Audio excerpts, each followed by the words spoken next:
Hello again. Today we're going to talk about out of this world crap, space stuff, alien stuff, and all that fun jazz. Let's get into the artifacts that are really odd.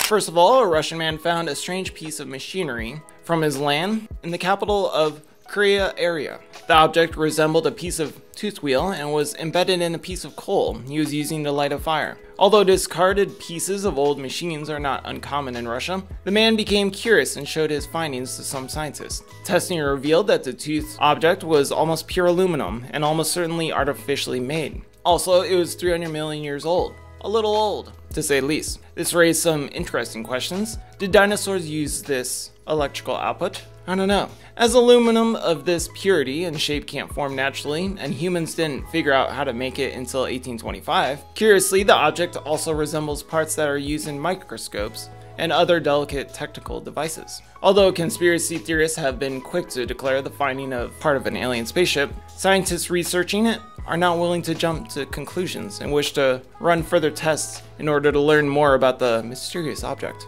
Understandable. In the 1930s, explorers found an odd object made out of sandstone statue in the middle of Guananumala Jungle. The face carved in stone didn't resemble the facial features of the Mayan or any other people known in that populated lands. In fact, its cranium and fine features didn't seem to belong in history books at all. Researchers have claimed that the statue's unique features despite a member of ancient alien civilization that was far more advanced than any of the pre-Hispanic races of America we may know about. Some even speculate the head might just be part of a much larger construct underneath, such as Easter Island. This was found to be untrue. Of course, there was a chance that the statue might be the work of a more recent artist or even a complex hoax. Sadly, we will probably never find out for sure. The head was used for target practice by revolutionary troops, and its features have been destroyed, unfortunately. In 1998, a hiker named John J. Williams noticed a strange metallic protrusion in the dirt. He dug up a strange looking rock which, upon cleaning, turned out to have a weird electrical component attached to it. The electrical device was clearly man-made and somewhat resembled an electrical plug. The rock was since become a well-known mystery in UFO enthusiast circles. It has featured in UFO magazine, according to Williams, 14 times, a famed magazine devoted to mysterious phenomenon. Williams, electrical engineer himself, says the electronic component embedded in the stone has not been glued or welded into the granite. In fact, the rock probably formed around the device. Oddly, many believe the so-called Williams is a hoax, as Williams refused to break it, but is willing to sell it for $500,000. Also, the stone device does bear a certain resemblance to heat rocks that are commonly used in tropical pet lizards warm, their habitat, to keep them warm. Still, geological analysis has apparently determined that stone is around 100,000 years old, which, if true, would mean the device inside can't possibly be human creation. So they used air dryers back with caveman times, cave women too. Williams is confident enough to let anyone research the odd rock on 3 conditions. He must be present, the rock must remain unharmed, and he will not have to pay for any research going upon it. Sounds a little suspicious. Incas and other pre-Columbian people left behind some extremely puzzling trinkets. Some of the strangest are probably the so-called ancient aeroplanes, which are small golden figures that closely resemble modern jet planes. Originally thought to be looking like an animal or a bird, the statue were soon found to have features that look much more like fighter plane wings, stabilizing tails, and even landing gear as well. They were aerodynamic enough that when ancient astronaut believers allegedly made a model plane just like that one, with their proportions, and fitted them with propellers, and again, allegedly, jet planes. They flew perfectly. Actually, I think I've seen a video of this model in the making, and it actually works out perfectly, which is quite odd. All of this has led to speculation that the Incas may have been in contact with ET form, people who were able to build advanced jet planes and who perhaps even possessed technology themselves. Well, that or these wonderful statues might be just artistic representation of bees, flying fish, or other winged creatures. As always, the beauty is in the eye of the beholder. Maybe it was even a dragon. What do you think? Let me know in the comments below. Ubarid, archaeological site in Iraq, is a gold mine for archaeologists and historians. It has yielded a numerous amount of objects from a pre-Sumerian time called the Ubarid period. 59,000 to 4,000 BC. However, some of these objects are quite disturbing. A number of these statues depict strange, lizard-like humanoid figures in unique, interesting poses that seem to indicate they were not gods, such as animal head depicting of Egypt, but rather a race of lizard people. You go, Alex Jones. Of course, the statue has been drawn into stories and theories of reptilian aliens that used to roam the earth, and perhaps still do, according to the conspiracy theorists. Although this seems unlikely, their true nature remains a mystery. So, you may be an alien while you're watching, so thank you for subscribing or liking this video. Researchers who analyzed the remains of a meteorite that fell in Sri Lanka found that their object was something more than just a piece of space rock. It was an alien artifact in most literal sense, an artifact made of actual aliens. Two separate studies have found that meteorite contains fossils and algae that are clearly ET origin. Fascinating. Professor Chandra Wickersman, a leading researcher on the first study, says fossil provided compelling evidence of alien life that exists outside the universe, or throughout the universe, and is spread by meteorites and other solid space debris. However, he is not without his critics. He just happens to be a noted enthusiast with a tendency to claim that almost everything is ET origin. What's more, the traces of life that the meteor contains are actually freshwater species commonly found on Earth, which seems to indicate the object has been contaminated during its time on our planet. How unfortunate, but reasonable. Tapestry known as Summer's Triumph was created in Berks, the capital of West Flanders in Belgium, around 1538. Currently, it resides in the National Museum of Berchmans. I really apologize if I butchered that, which I surely did. Summer's Triumph is famous or infamous among conspiracy theorists because it clearly depicts a number of distinctly UFO-like objects flying in the sky, although their presence is baffling. Some speculate that they may have been added in the tapestry, which depicts a victorious ruler's ascension to power. In order to connect the UFOs to the ruler as a symbol of divine intervention, this of course raises more questions than answers. Such as, why would the 16th century Belgians recognize flying saucers and mentally connect them with divinity? Such as, why would the 16th century Belgians recognize flying saucers and mentally connect them with a higher power? Who knows? Maybe it was just an accident on the painting as well. He could have had Tourette's or whatever. An Italian painter named Ventura Salvini is responsible for one of the most mysterious altar paintings in history.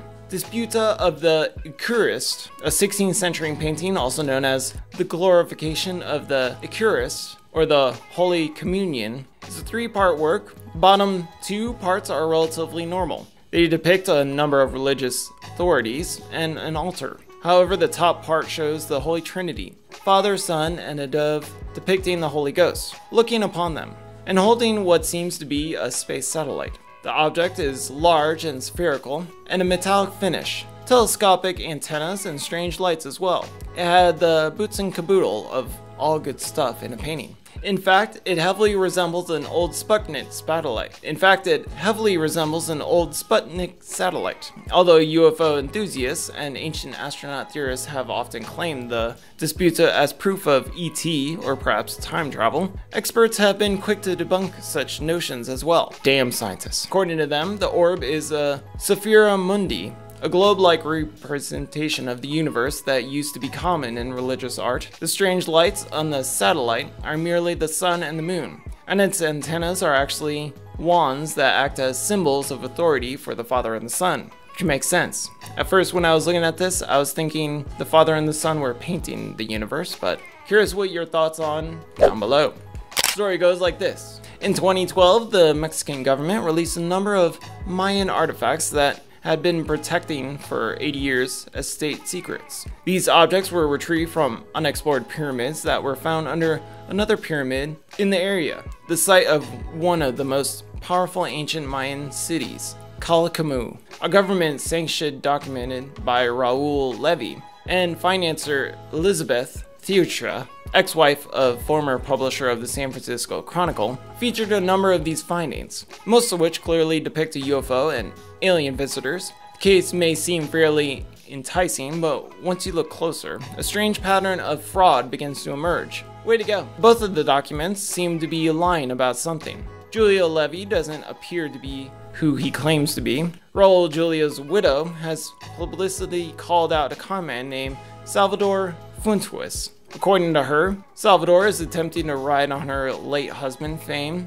and is going around telling everybody his name is, yes, Raul Levy. Mysterious. Meanwhile, Third has shut down the production of the documentary and sued her partner, accusing Julia Levy of stealing her documentary and misusing film equipment. A statement by Julia Levy opposes. What's more, there seems to be very little scientific proof of the authentication of the artifact, and the pictures that have emerged online are less than concrete evidence, of course, since they're photos. Perhaps the artifacts were cheap fakes manufactured by local artists. Perhaps the officials have second thoughts about the documentary as well, in order to have it shut down. Whatever the truth behind these strange artifacts is, their case is far from convincing, because they seem to be liars. When the Betts family was examining the damage of a strange fire that had been determining the 80 acres of their woodland, they made a strange discovery. A silvery sphere, about 20 centimeters or 8 inches in diameter, completely smooth except for a strange triangle symbol as well. Initially thinking it might be a NASA gadget or even a Soviet spy satellite, they eventually decided it was most likely just a souvenir. On a moment's whim, they decided to take it with them. 2 weeks later, the family's son was strumming a guitar in the same room as the sphere. Suddenly, the sphere started to react to his tunes, emitting a strange throbbing sound in resemblance of that deeply disturbed the family's dog as well. Soon the Betts family found the orb had other strange properties. It could stop and change direction when pushed across the floor, eventually returning to the person who pushed it like a faithful dog. It seemed to draw power from solar energy, becoming noticeably more active on bright days. It started looking like something or someone was controlling the sphere at all. It would occasionally emit low frequency,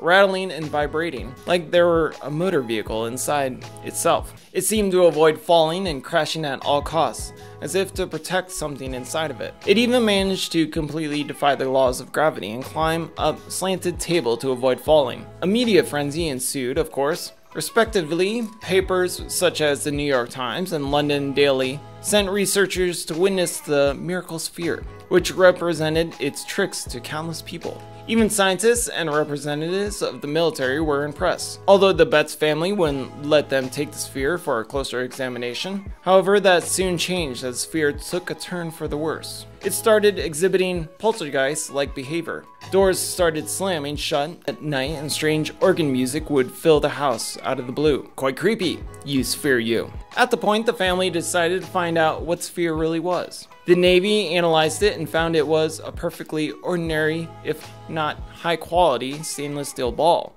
To this day, it's not entirely clear what the mysterious alien sphere is. However, there have been many theories attempting to explain its possible nature. The most plausible of these is, incidentally, the most mundane, is 3 years before the Betts family found the orb. An artist named James Sterling Jones was driving in the area where it was found. On the luggage rack on his car roof was a number of stainless steel balls meant for a sculpture he was making, some of which dropped off during the bumpy ride. These balls matched the exact description of the Betts sphere, were balanced enough to roll around on the slightest provocation. The Betts family lived in an old house with uneven floors, so such a ball would appear to behave erratically. These balls could even emit a rattling sound, thanks to tiny metal shavings stuck inside during the manufacturing process. Sort of makes sense. Even if you're at a slope, it would probably roll back to you. That's how balls work, like gravity.